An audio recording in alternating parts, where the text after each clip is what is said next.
Okay, folks, so we are live. So for those listening at home, welcome to the Dungeon Musings YouTube channel. My name is Kevin Madison, and I'll be your friendly dungeon muser today. Today, it is, at the time of recording, Friday, October 31st, so it's Halloween. It is in the afternoon, North American time, and we had a session scheduled for later this evening playing our Fantasy Craft Midnight campaign. Unfortunately, due to commitments for Halloween, we're not able to play that tonight. So in lieu of that, I thought I'd hop on early before the trick-or-treaters come and start making Anna Banana yell at everybody who comes by and talk about how things have been the last couple of months and what we got planned for the remaining months on the channel. I'm just going to make sure that we're actually live here. Just bear with me a moment. And it appears we are. Terrific. All right. So then, over the course of this stream, too, if you have any questions about anything I've talking about, I only announced this about half an hour ago, so I'm not sure there will be many folks joining us live. But if you are and you have any questions, post them in the chat, and I'll try and address those when I get to them or at the end of the update. So it is the end of October. We're heading into the last 2 months of the year on the channel of our 10th year of being on the channel. And we're also inching towards 10,000 subscribers, which is exciting. All of which is exciting, I should say. The games we've been running over the last 3 months have included Cult Divinity Lost, once again using our dark fantasy version of that. We have played Dungeons & Dragons 5th edition, continuing our Night Below campaign using the 2024-2025 set of rules. And we've also returned to our old Legacy of the Crystal Shard campaign that we had been playing originally with Advanced Dungeons & Dragons 2nd edition, which likewise we started Night Below playing. That one's transitioned to 5th edition as well, and we are playing that once a month, or at least, every 4 weeks.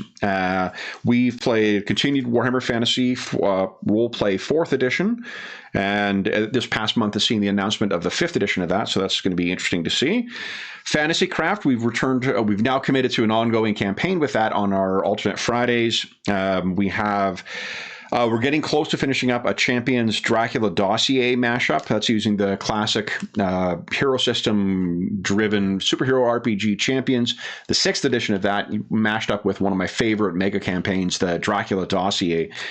That one's been a lot of fun. That's been in place of our Traveler campaign that we had been playing alternate Sundays. That one's been on hiatus just because of difficulty with getting regular attendance for it for our full crew. We're returning tomorrow morning to our Champions The Guard campaign. That's a game we started playing using Savage Worlds Supers, and we've now converted over to Champions 6th edition, so I'm really excited for that. We played a one-shot of World of Ashes, which was a mashup of Ashes Without Number and Worlds Without Number, the two sandbox RPGs produced by Kevin Crawford and Cindy Nominee Publishing. We're continuing our Pathfinder 2nd edition Spires of Paradar campaign, which seems to be in a different land right now. The last couple of weeks of that, or last couple of sessions of that, have seen our heroes in a very different land than where they were before, and experiencing a different kind of mystery than what they've seen in that otherwise Coalpunk campaign. We played Batman Gotham City Chronicles, a really cool game published by a French creator, a French gaming company called Monolith that is most known, I think, for their board games. But this was apparently based on another French RPG that itself was based on D&D 3.5, and then some substantial changes were made to it. But that was a really fucking good game. We started play the second two sessions of our Simba Room kind of short campaign that was taking the place of our Shadow of the Weird Wizard, which had been our 10th anniversary game. I think on my last update, or either my last update or I posted a video about that. I have talked about our reasons for sort of setting that aside. Wrath and Glory, we've for our 40K Fridays, every second week we've been playing a Warhammer 40K game for the last, I want to say, almost 2 years, and we're kicking it. We just made characters about a month or so ago for that, and then we're waiting for an opportunity to kick that one off. I was sick last time, and I think I might have been sick the week before that too. I've been the cause of missing one or two of those sessions. But that one, it should be next week actually that we'll be kicking that one off. We played a one shot of Mothership, the OSR kind of sci-fi horror RPG, which the session was really, really good. The game was really interesting. I'll talk about that in a little bit, I think. And then the final one we've got to the table is Draw Steel, which is the Matt Colville MCDM Studios release game that is a spiritual successor to 4th edition D&D. So that's what we played on the channel thus far, or at least over the past couple of months, a lot of ongoing campaigns. One thing that's we found this year, more so than previous years too, in past years, we always take a break often from our ongoing campaigns in the summertime, and then we usually get back to things around September, and it's been difficult to do that this year. Some of our campaigns that has been easier to do than others, but Traveler, we're still not able to get back to that regularly, so that's been a bit of a challenge. What other one have been on hiatus, or not hiatus, at least on pickup games? Maybe that's the only one actually. Because our Wednesday games have been back to Night Below, and we're continuing to play those up through into the new year, likely up until May of next year, when we typically take a Star Wars break for a couple of weeks. We have, I guess, and then our Saturday mornings. Oh, The Guard has been pickup games. We played quite a bit of Batman in those ones, but we've got everybody back for that, so that's going to be great to get back to, even though it's November already. But honestly, like the but getting an opportunity to run games that we wouldn't typically run, or mashups of games for shorter adventures, it's been kind of fun to be able to step out from our normal and run those games instead. In particular, there's the two standouts for me from this past couple of months are the Batman RPG, which I've got here. I can show. So this one is, like I said, published by Monolith. And I don't know if it is because it's a European publisher. That's the RPG cover there. Or whether it's because it's the European publisher, or because the studio itself does not do a lot of press. It's a game that, unless you back the Kickstarter or had backed it, I guess, on the Kickstarter, or know someone who did, it doesn't seem like the game's got a lot of notoriety in the English language, gaming space, which is a shame, because it's a really good game. And they just released the Skyline edition, which is their reprinting of the game with some errata in it, and then also giving an opportunity, because they're a board game publisher as well. They published the Batman Gotham City Chronicles board game, which has some gorgeous miniatures and stuff with it, and the Skyline edition gave you the opportunity to buy just the miniatures instead of having to buy the game and their RPG, and just to get the miniatures. The reasons I think it was really as far as the RPG, if you're not familiar with it, it is about the same level of complexity as what the new Marvel RPG is, Marvel Multiversal, which is a pretty good game too. We're going to be running it next month. But it's the thing that was cool about the Batman one is it seems to, because it is designed to capture what a Batman story is like, the game itself, top to bottom, is designed around those kinds of stories. So whether that runs the gamut of a more, mystery, Dark Knight detective oriented thing, whether it is incorporating some of the more fantastic, adversaries that Batman has, like Poison Ivy, or Mr. Freeze, or, what is it, Mr. Bloom, some of the ones from the more recent runs on Batman. It gives you a lot of opportunities to run a variety of different types of campaigns, but the things you would expect to see in a lot of Batman stories, not only the combat, but also, investigations and interrogations and infiltrations and chases. There's great rules for gear and whatnot in the game. There's rules for making HQs and making teams, so you can distinguish your Bat family from, say, the Teen Titans or the Birds of Prey or whatever. And then you also have different levels of gameplay in it as well. It is a level-based game like D&D 3rd edition, but it that reflects more power level in the game, akin to how it is in Mutants and Masterminds. it has the granularity of some aspects of fourth edition. I'm sorry, of third edition D&D, but it also has some fun shit like damage dice explode, and there's a couple of narrative meta currencies you can take advantage of, but that work differently for the villains than they do from the heroes. You can scale up or scale down all the way from playing members of the GCPD, and that being your focus of your campaign, all the way up to Batman and some of his, not necessarily Superman, but some other superpowered contemporaries. I think you could quite easily build, most of the members of the classic X-Men, like the Claremont era X-Men, I think you'd have no difficulty building most of those characters with this thing, with the exception of things like, Phoenix, or characters that just have, powers that are the scale of plot. So that one was a real standout. And then the other one was Draw Steel.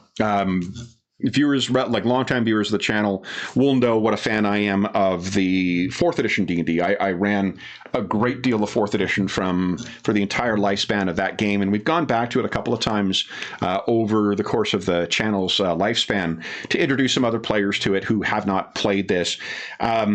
There's been other games that have tried to sort of occupy the space that 4th edition does, where it gives it more of a tactical focus, just kind of the tactical fun that 4th edition represented. 13th Age is one of those games. And there's been some ones that have been quite good. Pathfinder 2, to be honest, has a lot of elements in it that remind me a lot of 4th edition. But this one, I think, truly is the successor to it, not only in the sense that it captures everything that was so fun about 4th edition, it actually smooths over a lot of the edges in it and makes the game a lot stronger. I'm actually considering doing over the holidays, doing an overview of Draw Steel. I bet, like, the game is getting a lot of press anyway from other channels that more regularly do that, so I don't know what I would add to it, but I really do like the game quite a bit. And because I expect we're going to be playing it in the new year, and certainly in the near future, I'd like to share what I like about that game, because it is a cool game. And with a couple of very big, D&D competitor type games coming out at the same time, Dagger Heart, and I think it's called Dagger Heart, the Critical Role one, and Pathfinder, Starfinder Second Edition, and this. I've seen those three talked in the same category. But Draw Steel was a shit ton of fun. I don't think I'm not going to, swear that it was every player, but nearly every player who we played with when we've played a one shot of the 3 or 4 sessions we've played of the game thus far was keen to see when we were going to play again. One was asking, in fact, when we're going to make characters for it. So it's a really, really cool game, but I'll talk a little bit more about that a little later. Those are the two ones that really stood out over the last little while. As far as the things we've got scheduled from now until the holidays, because as is usually the case, our last session, I think, on the channel before Christmas will be the 20th, I think. And December 20th will be our last session. And then we're having about a week break, and then we're going to come back and play in place of our normally scheduled games, we'll be playing a holiday campaign like we've done in previous years. Before I get to talking about the holiday campaign, I'll talk about the other things coming up. We have 2 more sessions of our Legacy of the Crystal Shard campaign, so that one is going to be continuing on and going into the new year now. It has, for those who were not familiar with the history of that game, we had been playing that at the start of the pandemic in March of 2020. We started playing that game as kind of a game that if anybody needed something to kill time, or anyone needed a place to play while they were locked down, we started that game for the people on the roster. And our first session of that, I think, had somewhere between 9 and 11 players. It was really, really unmanageable and really crazy, but it was a crazy time. So it was good to have everybody together. That sort of settled down, and we played that for quite a long time. And we saw some, as life slowly got back to normal, or people were going back to work, or had other things they had to do, we started seeing people, bleed off from that game, and it boiled down to around 4 or 5 kind of core players who were regularly playing in that game. And over the course of it, we had, just like in our Night Below campaign, we had a lot of intense character development and backstory, not necessarily backstory in the sense of that it was written beforehand, like things that happened in the campaign, and we played long enough that we could refer back to them. And then one of our players, Maurice Green, he passed away in early 2023. And Mo was a cornerstone of that campaign. If you've ever seen us toast Mo when somebody forgets to unmute themselves, that's because in memory of Mo. So when Mo passed away, it was very difficult. We did a mission for Mo kind of thing to recognize his passing and to recognize his contribution to the campaign.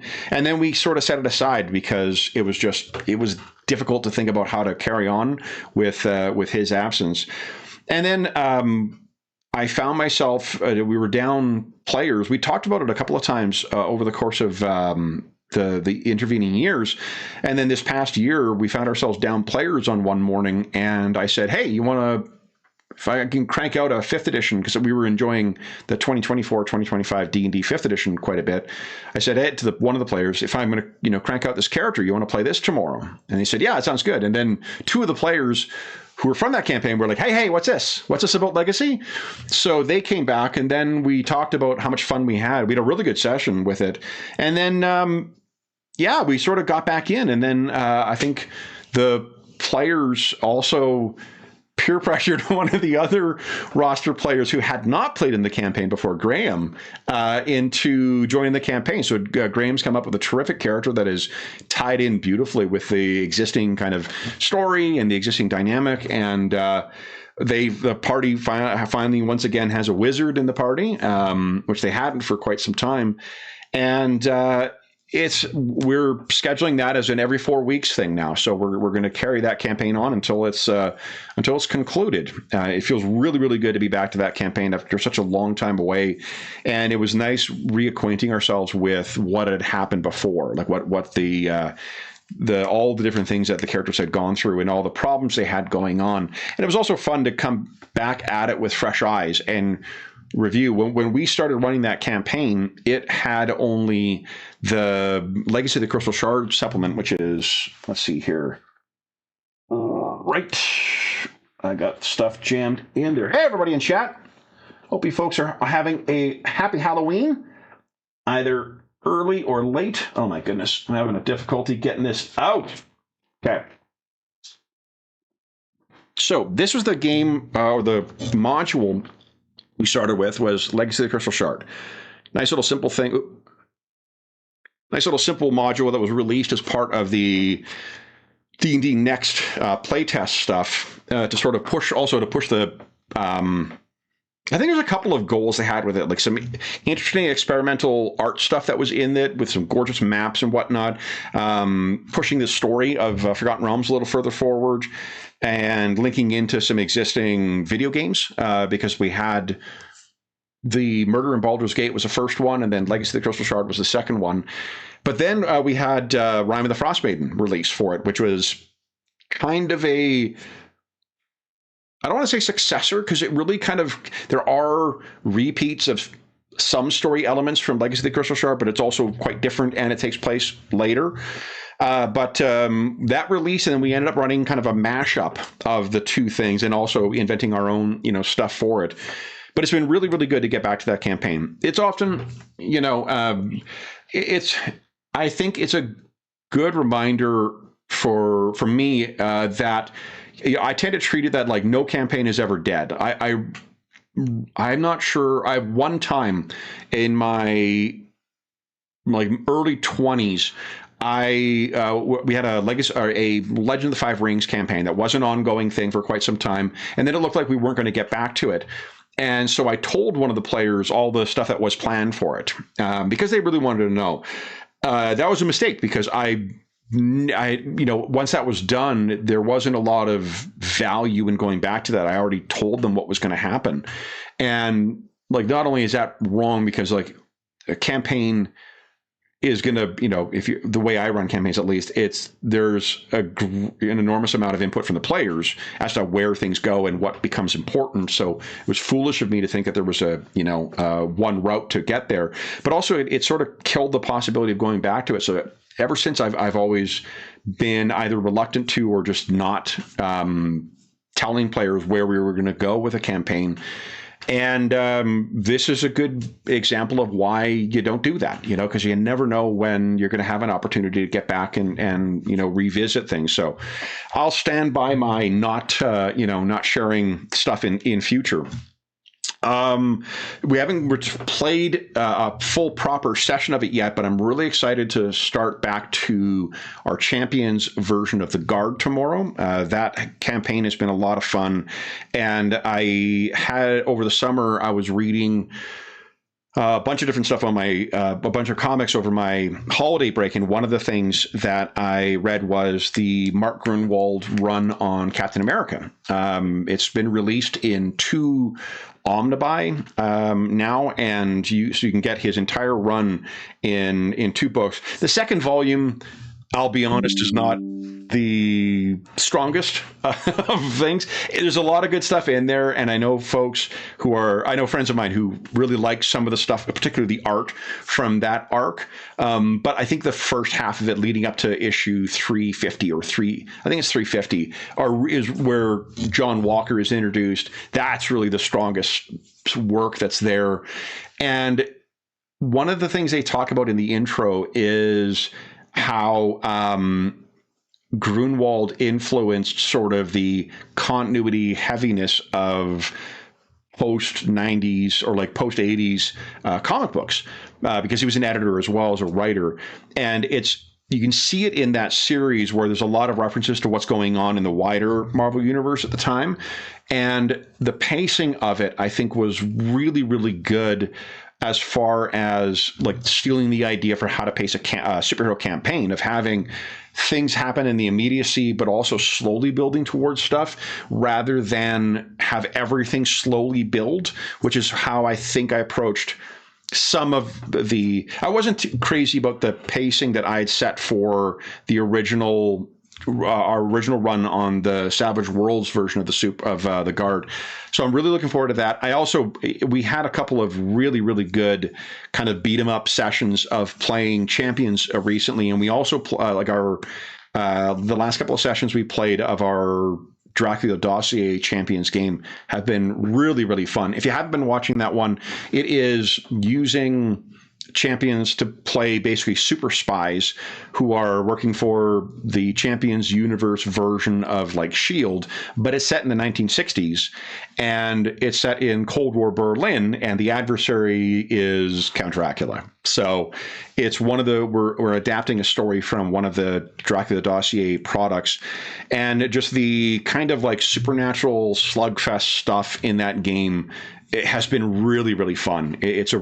Champions is an enormously fun superhero simulation game. So I'm really excited to get that back to the Guard, hopefully drawing in some of the lessons I learned from reading those Grunwald Captain America books.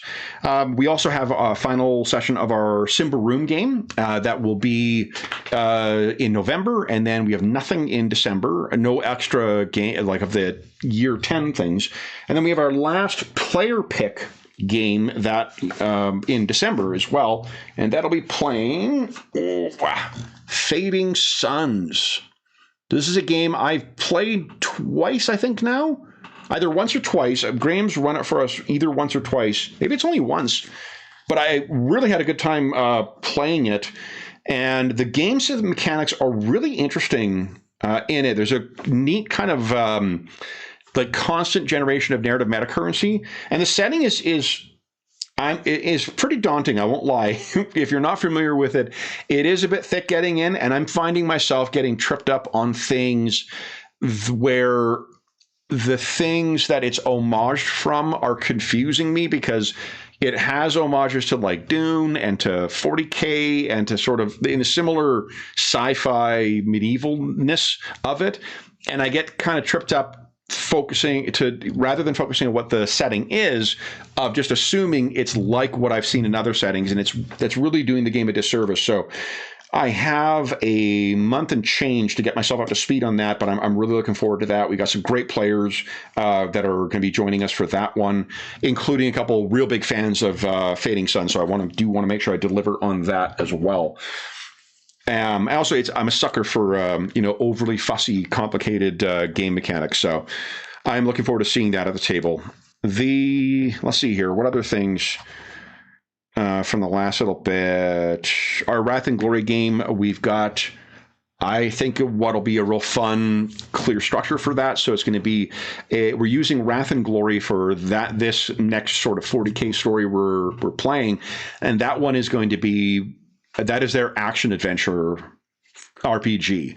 The intrigue and investigation RPG that Cubicle 7 publishes is Imperium Maledictum. Wrath and Glory is the more action-oriented, and I'm pretty excited to get that to the table. We got some neat characters. We have 5 players in that game, too, which is fucking great, which means we can often play it every time.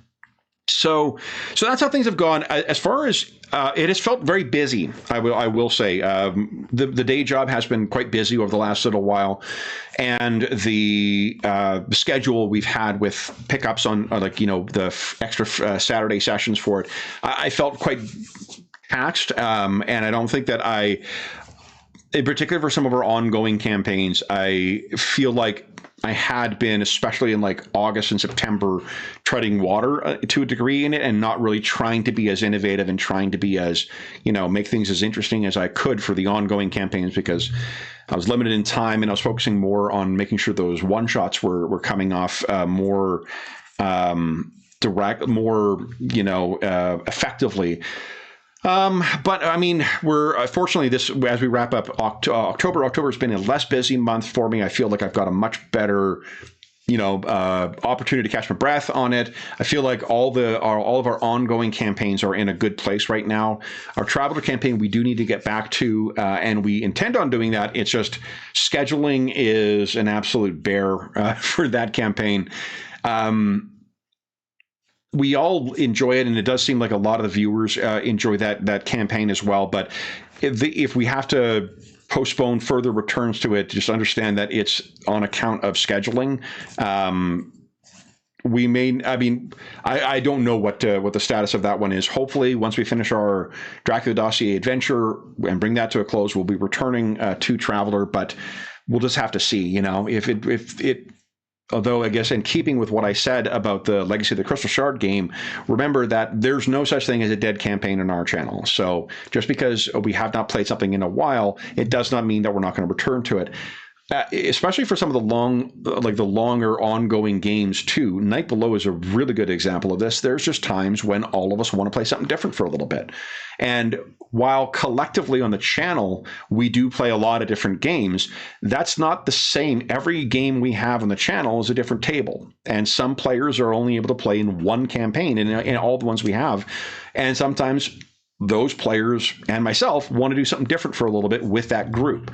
So that's what ends up when we have extended periods when we're away. It's to help us refresh our interest in the campaign, get back to it so we're ready to dive back into the campaign and get going. So I mention that only because I'm mindful how much people seem to be enjoying the Traveler campaign. We've enjoyed it a great deal as well too, but I am really grateful that it has been as much fun for some viewers as it has been for us. That's great, and we are aware of that, and our delays are not on account of us ignoring you necessarily. So anyway, with that said, let's talk about Christmas, the holiday games. So traditionally, what we do over the holidays is run something for the last week of the year leading up to New Year's Eve, and then normally we wrap up our adventure for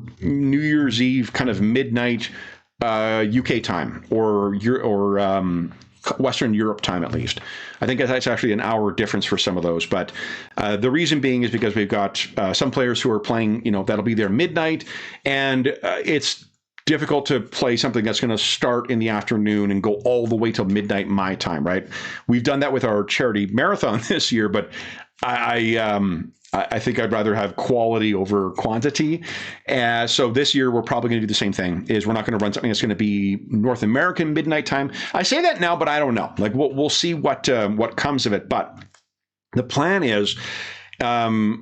Originally, I was thinking that we would shake things up this year and not do what we have done, which is to run a 5 or 6 part campaign of loosely connected adventures that all relate to that all sort of have individual stories, so that those who can only play in one session or whatnot will get something satisfying out of the play experience, but also have something that gives a bit of an overarching story to it. I've been successful to varying degrees in that, but one of our ongoing campaigns came out of that particular session. Our Spires of Paradar campaign started as a holiday campaign in, I believe, 2020. So Spires of Paradar, gosh, has it been going that long? It's either 2020 or 2021. Maybe it was 2021, actually, now that I think of it. In any event, that one was, I think, not as connected as an overarching one, but we've had Blackbirds, we've had One Ring, 2nd edition last year, that worked really well, that allowed a lot of people to play, and then also provided a kind of an arc of a story with the game.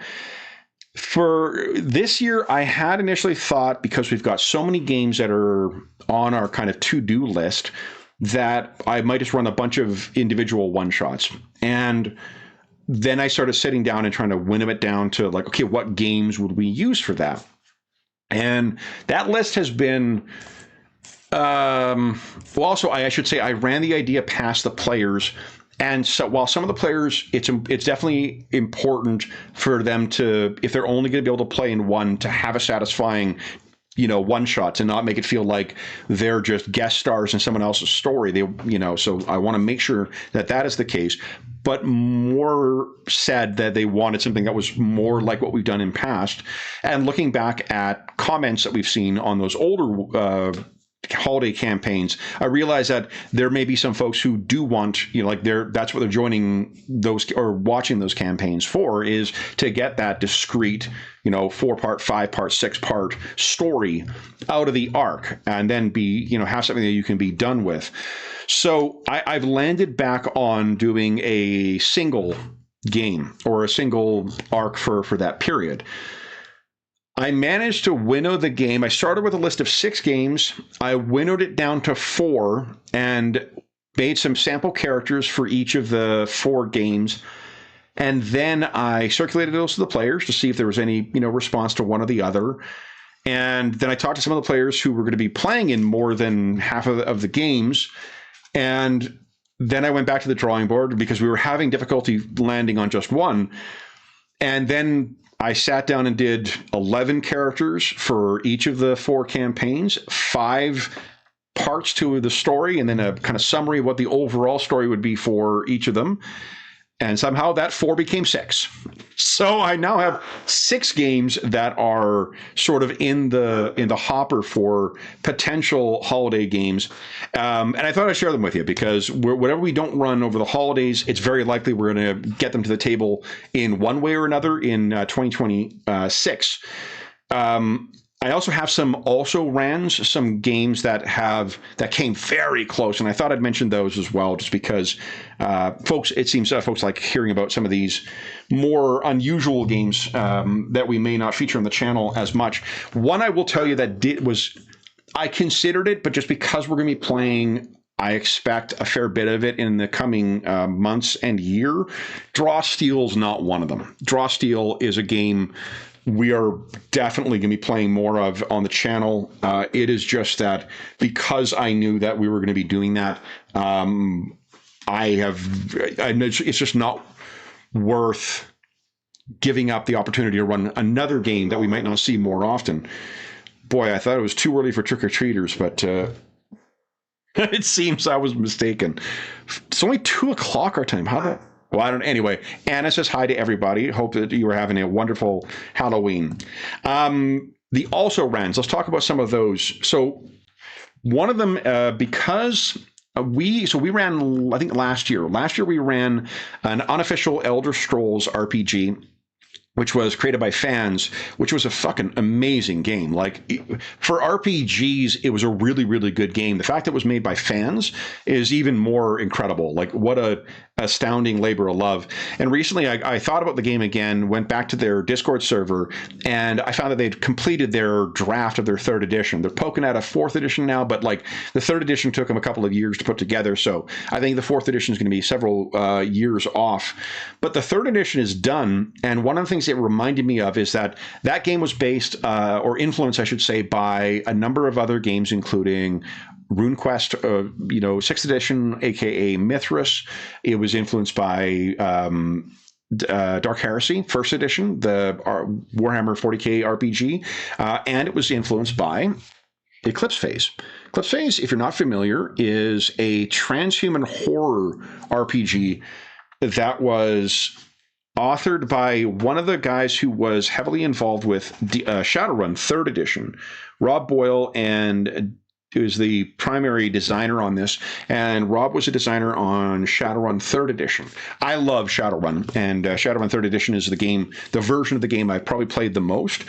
And I've got this to the table like a handful of times for one adventure that was a really interesting thing where we created the character kind of, I took a video game approach kind of to the character creation. If you're not familiar with the game, I don't want to spoil anything about the setting, but what I will say is that the Gentleman Gamer YouTube channel has a really effective overview of what this game is and what you do in it. I will not do the game justice, but having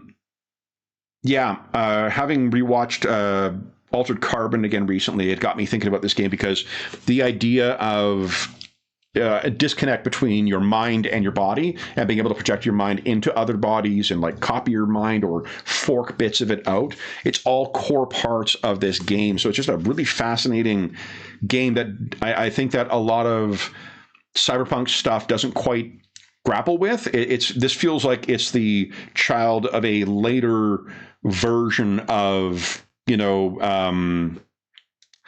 what would be maybe considered the cyberpunk kind of feel, the idea of a pessimistic future, dystopian stuff, but really, really cool games. And I think the reason that this one's out is just because I think we would spend an awful lot of time, either the characters would learn very little about the world or I'd spend too much time talking about the world. So that's why this one got off. But I think that's going to be on the list for the coming year. Lex Arcana. Lex Arcana this is just one of the source books that happens to be about Dacia and Thracia.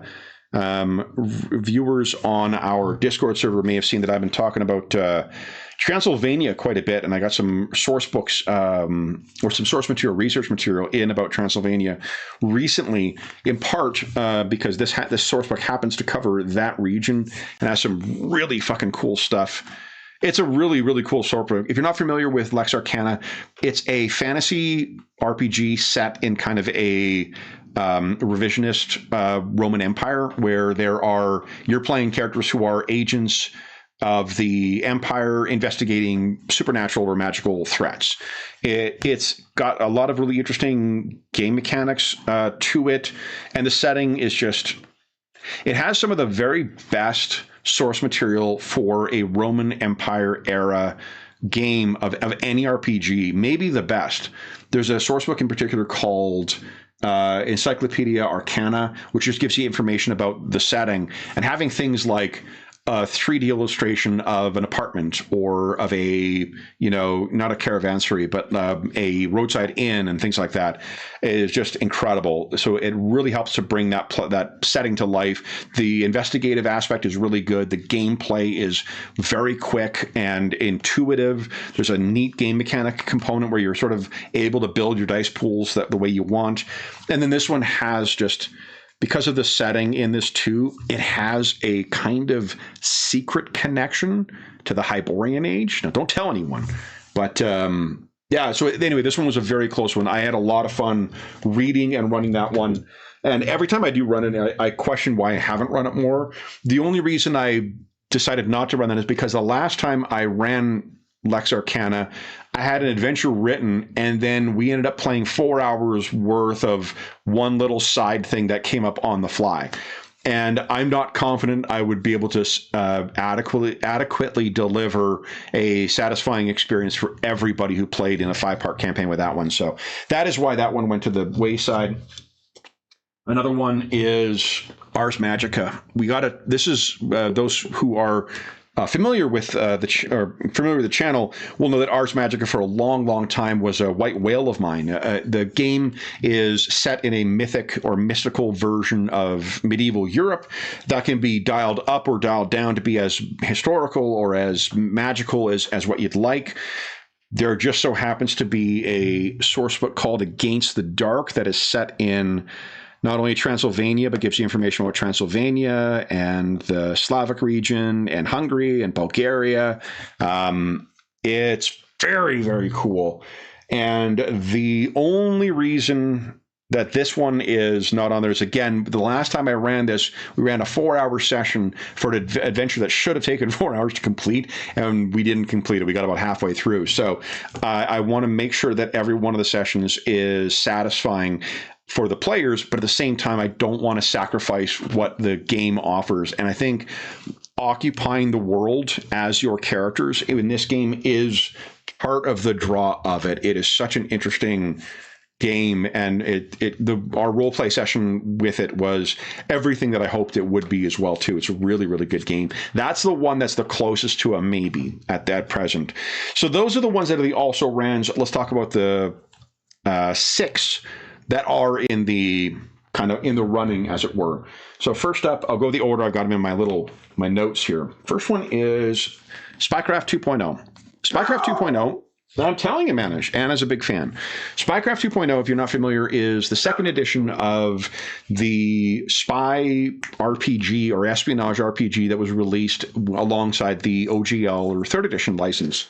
The original one was a bit of a departure from the, I really had thought that by going in early enough, we wouldn't have Annie yelling at people as much. That was a mistake on my part. So Spycraft, the original one was a little closer to what D&D was otherwise. This is a substantial departure. Fantasycraft, the game I mentioned earlier, is very much a slight tweak on this one. And I had felt for a long time that Fantasycraft was like the further refinement and the better version of it. And going back to Spycraft in preparation for this, I realized that there are things that are in this game that are not in Fantasycraft that I think make for a really interesting, or potentially for an interesting play experience. Rather than doing just a spy thing for it, though, what I thought was to use it for a kind of pulp noir, and I know those are two separate things, but kind of a pulp noir-ish Lovecraftian thing called Eldritch Noir, and have kind of a, action horror setting. And one of the cool things with this game and with Fantasycraft is that you can tweak the rules mechanics, like the basic how certain things work in the rules quite easily to make things more dangerous, make things more cinematic and whatever. One of the examples of campaigns design they have in it is for pulp play. And there's a bunch of really interesting subsystems for things like interrogation and chases and seduction and infiltration and tailing and whatnot. So, and brainwashing. So there's a lot of interesting ways for the players to engage the skill part of the character sheets in addition to just combat, but also because it shares the same combat system as what Fantasycraft does, it's a huge amount of fun. It's a really, really fun game to play. So yeah, the Eldritch Noir would see our players playing characters who are members of the Gemini Club and the Genius Club. The Genius Club. We'll have to learn more about that if and when I get it to the table, but the 5-part thing would be 5 mysteries connected through an overarching sort of unveiling thing that was happening. And the types of characters they would play in that run everything from like the industrialist inventor to a fearless aerialist to a muckraking journalist to a playboy adventurer to a confidence man to a cat burglar to an amateur boxer to a seasoned detective to a World War I vet. So lots of hopefully interesting character options there. Mechanically and backstory-wise, it also has a neat rule for factions in the game. So you can have different organizations in the game quite easily, and the players' resources they have access to can draw on those things. So it'd be kind of fun to see what the players choose to do in this, noir city, this late 20s, early 30s kind of city. Number two has one of my favorite names for it. One of the dangerous things with these types of planning is I often try and come up with a name for the campaign to try and get myself interested. And this one is using the Iron Kingdom's Requiem RPG. This is based on the 5th edition, adapting the Iron Kingdom setting, which was originally published for 3rd edition, then supplemented for 3.5. Then in the 4th edition era, it published its own RPG, which we played quite a bit before we had the channel. And then they've done this as the 5th edition one. The name for this particular campaign, Steamjack Ronin. And it would be featuring a bunch of former mercenaries who basically were on the side of, I'm going to go back in time in the setting for this one. They are all mercenaries who were in service to a nation called Lael. Lael is kind of an ersatz France in the setting. Not quite, but it's kind of similar to that. And in the fiction, in the historical fiction of it, they lose a war quite badly to a rival nation called Kador, which is a very Soviet Russian kind of, they have, Russian style names. They have red as a prominent color in it. They have big kind of, Russian style hats. It would see the characters as sort of employerless mercenaries kind of behind the scene, behind the lines. And, I won't spoil anything about it because there's sort of an inciting event that would happen in the first adventure, but I think it would have kind of the way I pitched it to the players was sort of a like A-team style thing where every adventure would sort of advance the story, see them get closer to home, but also have some story where they encounter people in need of help or whatever. The reason it appeals to me, for one, I love the setting. I love the setting since we ran the 5th edition, the Iron Kingdom's RPG version of that. I actually started running the original adventure, the Witchblade, I think, was the first one. And I've run that with the D&D 3rd edition. I've also run it with the Iron Kingdom's RPG. We had an ongoing campaign in the Iron Kingdom's RPG. And since this came out, they've had a bunch of other Kickstarters that have expanded the setting, to cover not only everything that was covered by the Iron Kingdom's RPG, but to cover areas that they never touched on in there, most recently with a Strange Light Workshop book. And the reason this one, not only because of the setting, also because we have had an enormous amount of fun with D&D 5th edition of late with our Night Below campaign and our Legacy of the Crystal Shard game. We've also had some really fun one-shots with D&D 5th edition set in Eberron, and there's a similar sort of advanced tech, sensibility to this. So, yeah, and that one is also, I know that I can engage all parts of sort of there can be exploration, there can be role-playing, there can be combat, all within the span of a 4-hour period. So I could tell a good, satisfying individual story with lots of different elements to it. The setting is also, I think, allows you to include a lot of the same more sophisticated ideas of war and the consequence of that and how it affects people and the dramatic sort of tie-ins that can come from that kind of large-scale conflict, in the same way that Eberron has some of those opportunities as well, although in this case it's closer to a hot war than just the Cold War that you see in the default Eberron setting. So yeah, so that one is number 2, Steamjack Ronin. Number 3 is, where did I put those books? Here we go, is Stars Without Number, because I've had a lot of fun with those Without Number, the revised edition, technically, with two of Kevin Crawford's games recently. We've got this to the table a couple of times just to kick it around, but never on an extended period, and not making use of the Codex of the Black Sun, which is the space magic source book for Stars Without Number, which I fucking love. It's a really, really good supplement. It's got some really interesting ideas and options for making a completely unique science, fiction meets sorcery type setting. And the pitch I gave for it was a kind of like Star Trek meets Guardians of the Galaxy, where it's sort of, a ragtag group exploring the remnants of, or the kind of rediscovered parts of space. And I've expanded out that idea further. Incidentally, the types of characters you'd see in our Steamjack Ronin would include gun mages, alchemists, mechanics, gunslingers, rangers, fighters, bouncers, fell callers, pugilists, cutthroats, bounty hunters, battle chaplains. Lots of really fun character concepts for that game. In our Stars Without Number game, the things that appeal to me about that is it's a sandbox game. There's the sort of collectively discovering the world with the players. The way that these games can be played is a lot of fun, and it also would allow the players to have a lot of creativity beyond just sitting back and playing whatever, story that we've got or adventure that is before them. And that kind of collective world building is a lot of fun, especially with, players as creative and engaged and whatnot, is what I'm fortunate enough to play with on the channel.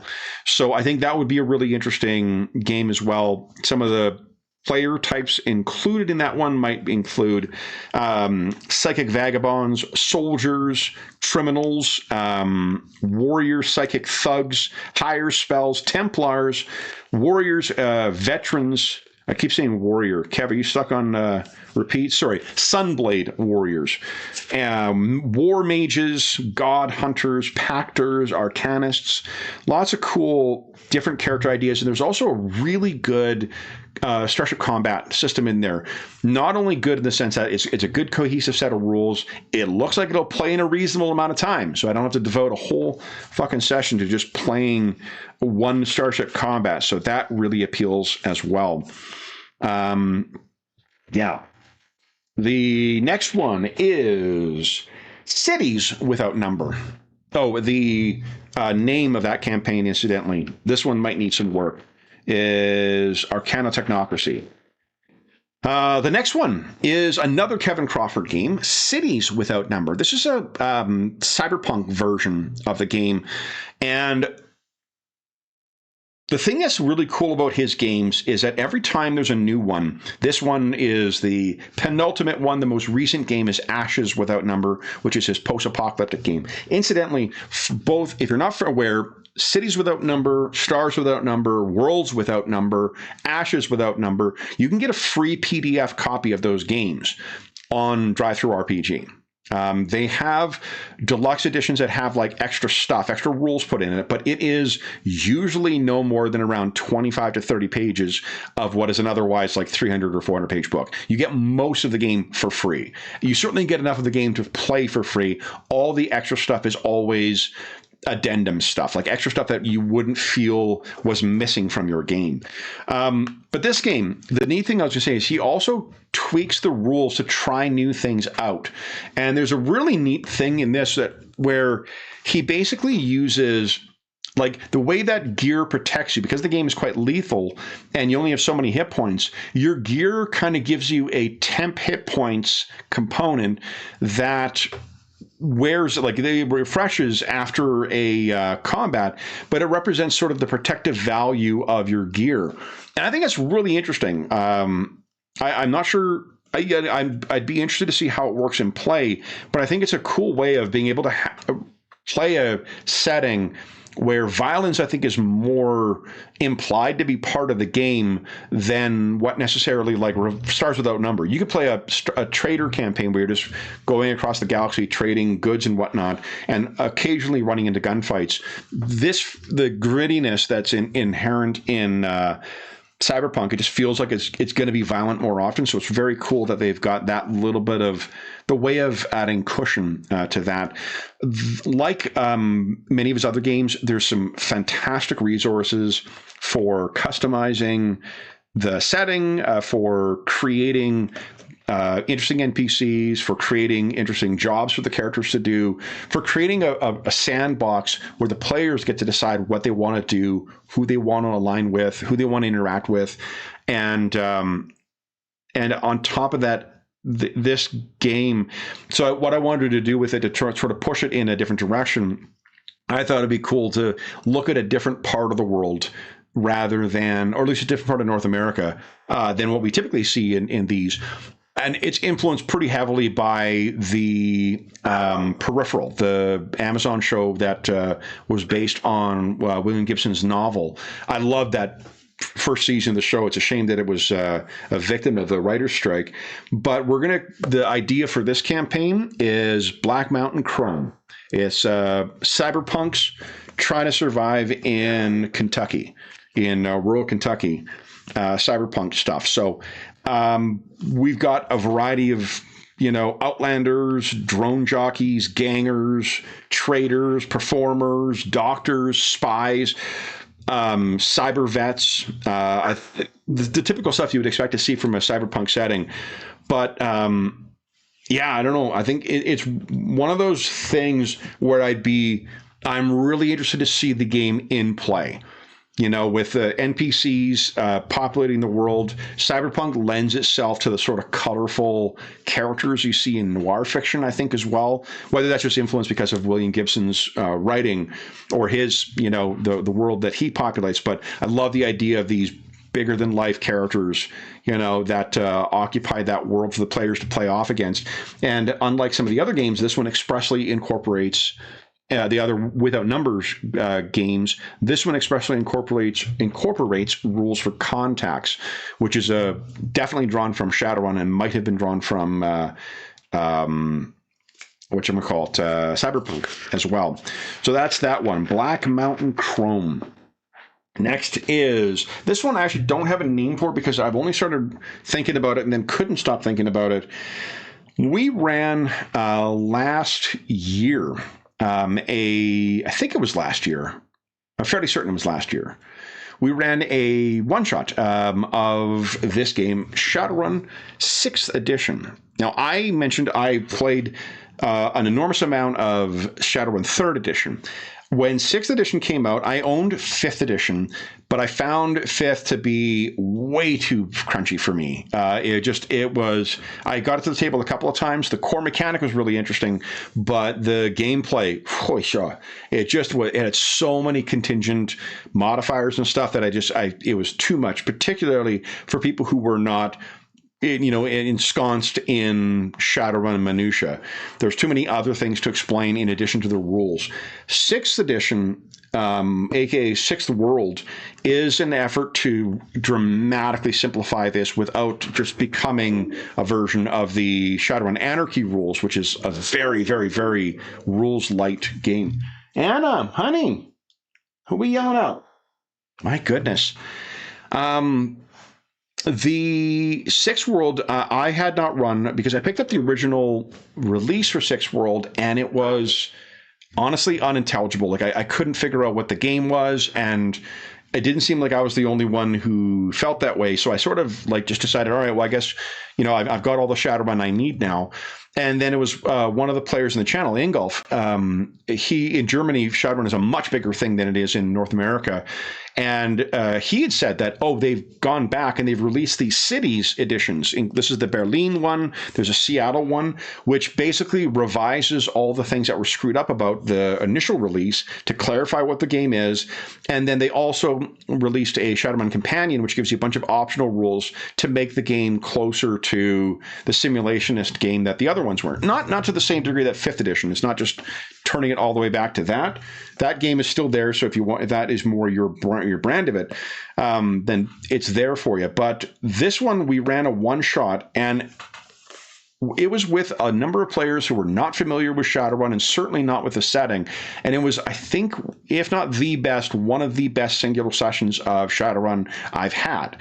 And we've had people commenting on that particular session as of late. So I actually not necessarily rewatched, but I listened to that session again. And I was reminded just how fucking good it was and how much I had intended on going back to this. And then it's got, sidetracked by something shiny. So it found its way back on the shelf. I've got a couple of ideas for that one. One of them is to potentially make use of a modified version of this 30 Nights thing. This is set in Toronto, Canada, or at least Toronto UCAS in the setting. I don't know whether I'm actually going to go with that or not, but yeah, so Shadowrun found its way back on, and the types of characters for that would include physical adepts, street shamans, combat mages, street samurais, covert ops, what do they call them? Covert ops operative, weapon specialists, occult investigators, bounty hunters, drone riggers, and smugglers. And then the final of our 6 potential holiday campaigns is a mashup of Vampire 5th Edition, which Vampire the Masquerade 5th Edition, which I've only run once, but really, really enjoyed it, and Vampire Dark Ages, which I really, really love. I've owned Vampire Dark Ages in each of the different versions of the game that have come out, but I really, even though it has a tweaked version of the World of Darkness system, or the storyteller system, I just don't like the storyteller system. I really does. I feel it for a game that is intended to be so role play heavy. I feel it works against itself. But I really, really like the streamlined version of the rules in this, particularly when the streamlined version, the default rules are a little too simplistic for me, but there are optional rules in here and in the player source book and in some of the other stuff that's been released that adds some more complexity to it. And I also had the players for, I think it was my birthday this year. The guys got me a gift certificate to Noble Knight, so I got a bunch of books. It was either this year or last year. Maybe it was Christmas last year. I don't remember which one it was. Either Christmas or my birthday. The guys got me some gift certificates to Noble Knight, are the preeminent retailer of hard to find and out-of-print RPGs in North America. So I got a bunch of vampire books that I've been kind of wanted to get. So like the Vampire Chronicles Adventures, the Vampire or Transylvania by Night setting for Dark Ages. And I've been kicking at this idea of those who have watched previous summaries or, years in review know this has been a long time coming for me. And I just there was a release of 2 source books that came out for 5th edition. Requiem was one of them, which was Anna, honey. Come on. Jeez Louise. One of them was Requiem, which gave you rules for fleshing out older vampires. So to flesh out like 200 years of history and how to translate that into game mechanics and story hooks and things like that. And then also the blood sorcery. I don't think it was called blood sorcery. It's called blood something. But it's basically the book on blood magic because there's an in-world event that happens to one of the main clans in Vampire, the Tremere, at the time between the last edition of Vampire and this edition. That makes them a lot less potent. And I wanted to have access to more magic. And there's 2 books, Cults of the Blood Gods and that sorcery book, give you a lot more options for it. The player's book, I should say as well, the player's book is another one that added in a bunch of the rules for a bunch of the clans that you would need in the medieval setting, like the Lasombra, the Zamici, especially if you're running a Transylvania campaign. The Zamici are a huge presence there. So I had that in mind, and I originally thought, well, for one, there maybe is just how do I make that into a 5-part adventure? And then Vampire the Masquerade Bloodlines 2 was released, and I know that game has not been very well received, but I've enjoyed the hell out of playing it so far. I'm not your typical RPG. Computer RPG player. Like, I do not want something that's going to be it's going to take me 80 hours to play. I don't want something that's going to involve a lot of little fussiness stuff. However, the story in that game has really hooked me, and the level of gameplay, especially since I can turn down the difficulty in it, is really satisfying because I suck at those games for combat. And the story in it got me thinking about how I might adapt something for this, and then that just got me thinking about the thing that has always interested me about using Transylvania for the setting is because the time of or the era that the game is set in the early 13th century is about between like 50 and 100 years after widespread colonialism, or basically like forced migration of Germans down into the area. And Transylvania has this interesting spot where it has Romanian influences and Bulgarian influences and Magyar influences and Slavic influences, as well as Germans. And you end up with this really cool, diverse mix of different cultures and, conflicting history, and the pending arrival of the Mongols in about like less than 100 years. It just makes for a really, I think, a really cool opportunity to play in a place that is a bit of a lost world, because it doesn't exist. Some of the historical estimates are like half of the population died to the Mongol invasions, and then it did not seem to really substantially recover from that until the modern era. So I don't know. I got thinking about that, and then started thinking about what we could do with those 5 adventures.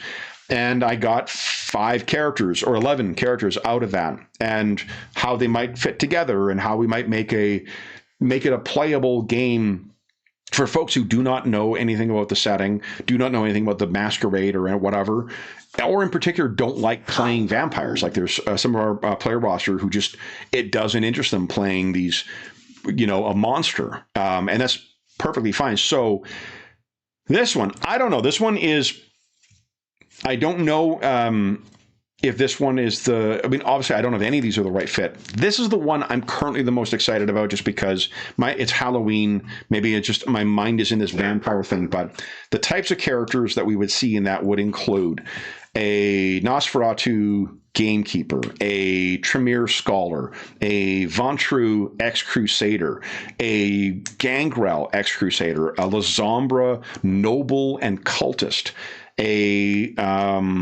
Ravnos troubadour, a Malkavian Turk warrior. There's a interesting, I realize as well, if you're not familiar with Vampire the Masquerade, I may have just been speaking gibberish for some time there, but for those who do know this setting, I think it I don't know. The last thing I'll say about this before I go on is the amount of vampires per mortals is a lot higher in this era. It's the 1001 night era, where 1 vampire per 1,000 people. And at this period where you've got cities of 30,000, 40,000 people, it's a lot of opportunities for vampires to be around in there.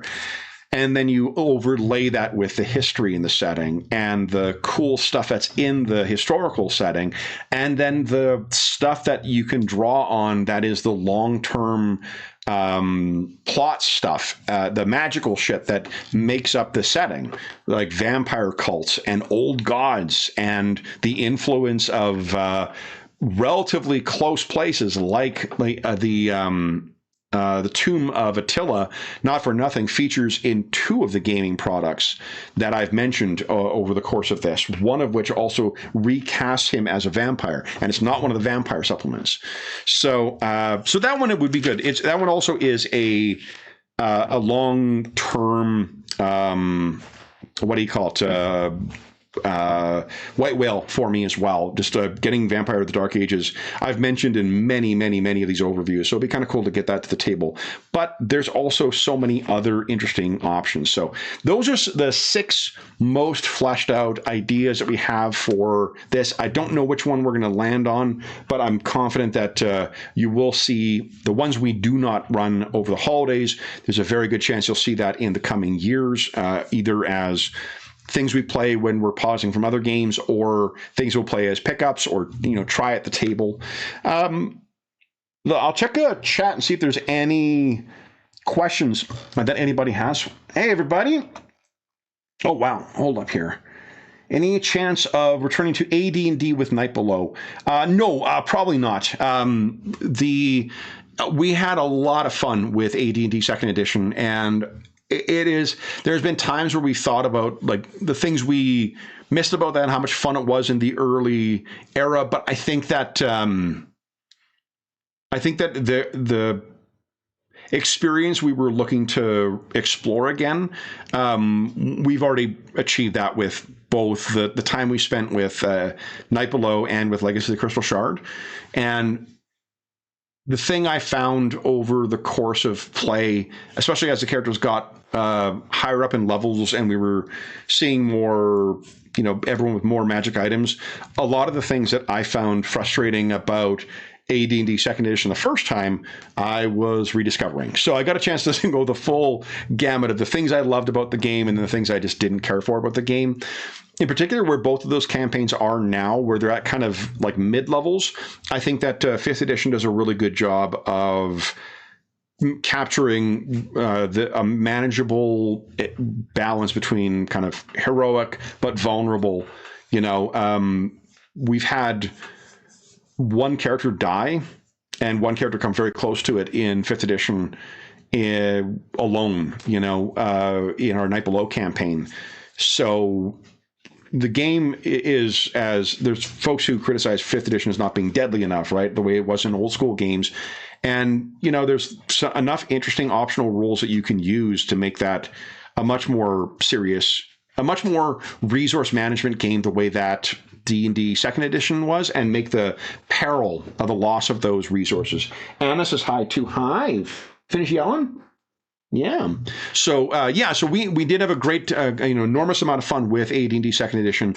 I don't foresee us going back to it, but I mean, if you'd asked me if I was going to be running AD&D Second Edition 7 years ago, I probably would have said you're crazy. But so who knows? You never know when the mood strikes. Let's see here.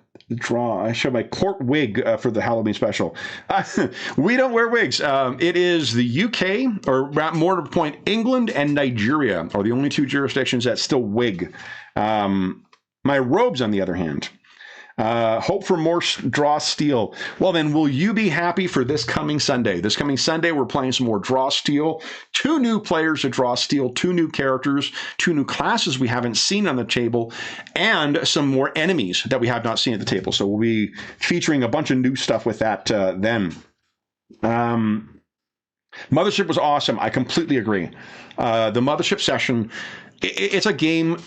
I don't know if I would run it as an ongoing campaign, but man, was it I would be hard pressed to think of a better pick up and run game that's as short and as easy to get to the table. That game is terrific for that specific purpose, and the random tables that they've got in there are great.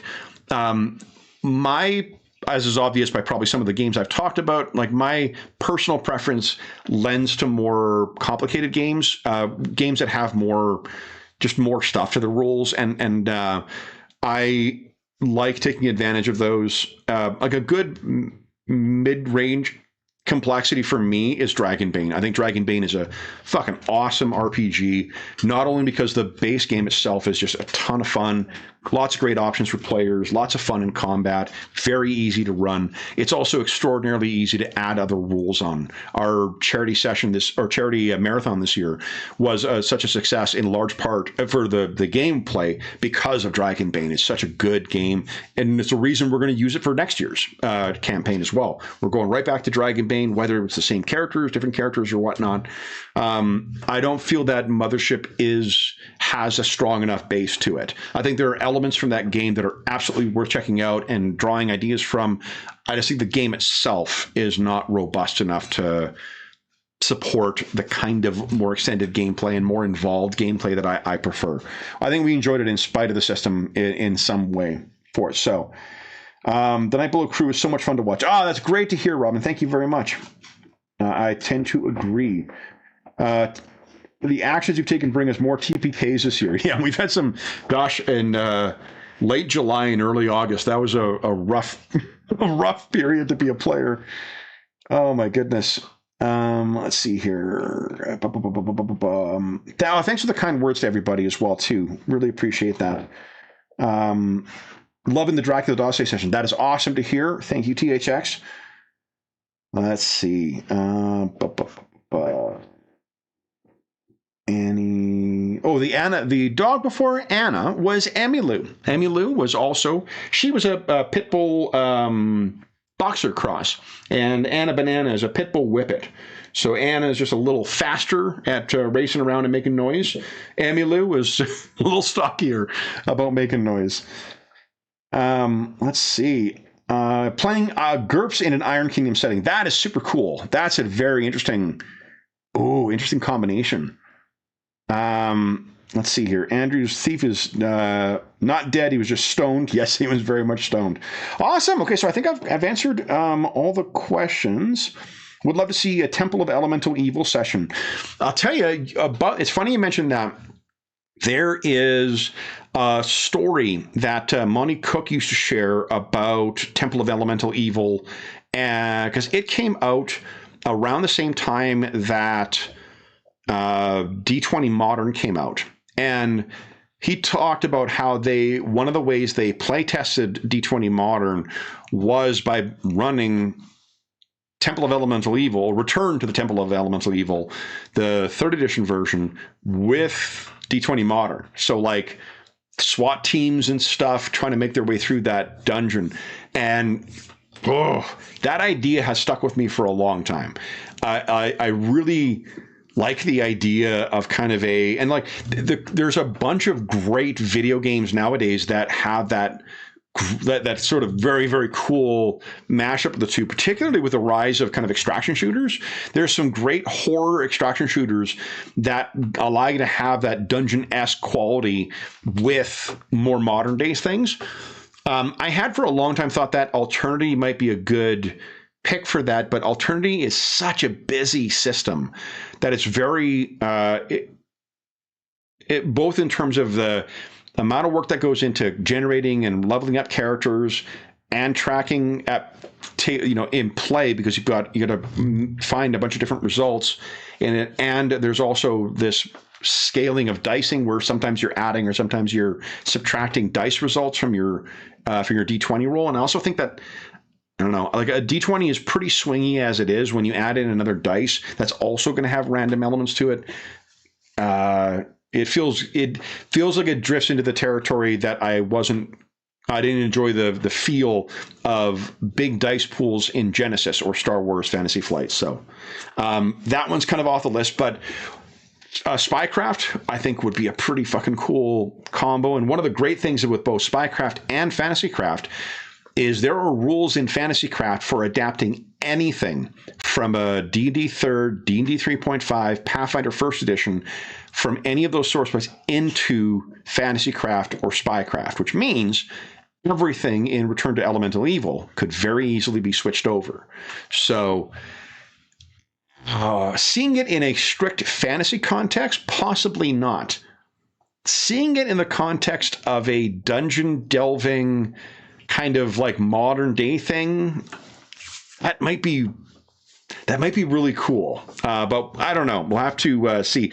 I think that the games like what is it? Requiem. I think it's called Requiem 2. I played that quite a bit last year, I guess.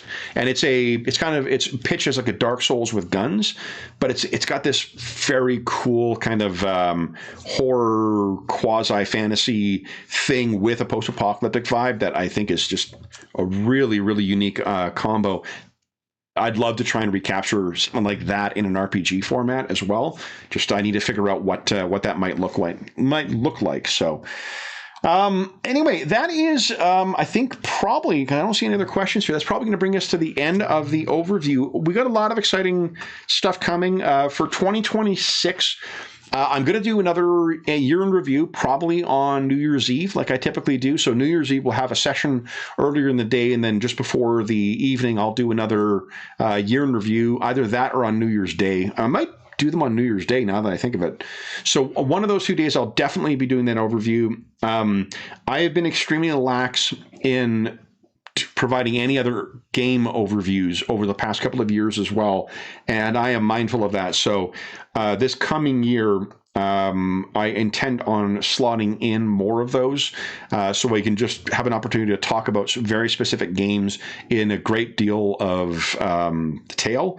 I am well overdue with my D&D 3rd edition overview. That will likely be a 5-hour overview, but I have that on the list. I'd like to talk about Draw Steel as well, even though I'm probably just tacking things on. Oh, last game I'll mention as well, Simba Room. I got to do a deep dive into the setting and the particulars of the story for their Throne of Thorns. I have mentioned in past how I'm just not the kind of GM who could run Adventure Pass. I always want to go and do my own thing and add things on to the story, which often detracts or takes away from the regular route that an adventure should go. The Simba Room Mega Adventure is written in such a way as for you to do that, to run it as it is. And it is a fucking fascinating adventure. If you want to hold off and play it yourself, definitely do not read the spoiler materials that are in there. But if you're a GM who is looking for something to sink your teeth into for a very long period, the Throne of Thorns campaign is so cool. And the setting it's one of the rare settings where I just really, really enjoyed getting to know the place and spending time in it. We currently we're going to play one more session of Simba Room, and we have been playing with the idea of continuing on with Simba Room. The trouble is when you're playing it once a month and you're playing other games in the interim, you lose some connection to that, and you end up spending a lot of time trying to remember what was going on, and so much of that game is about being in that world. So I would say that even though we may not be featuring it on the channel as much as we do some other games, if you are looking for a game to dive into whole hog and have a lot of great material to go through, the Simba Room RPG is extraordinary. It's just a fucking super cool story, really fascinating setting, and they're clearly, the authors of that game are clearly products of the 90s style of releases, where there was a meta plot that sort of went on in most of the products you would buy from any RPG that was being published from 1989 through to 2000. But they have learned from those experiences to make it so you don't constantly have holes.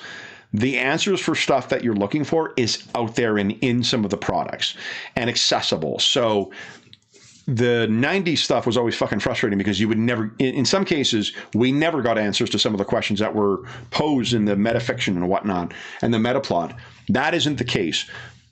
But you don't even need to know that meta plot stuff to have a good time. The starter set for Simba Room is the Expeditions to Davokar, I think is what it's called. So I can feel a tickle in my throat here. I'm just going to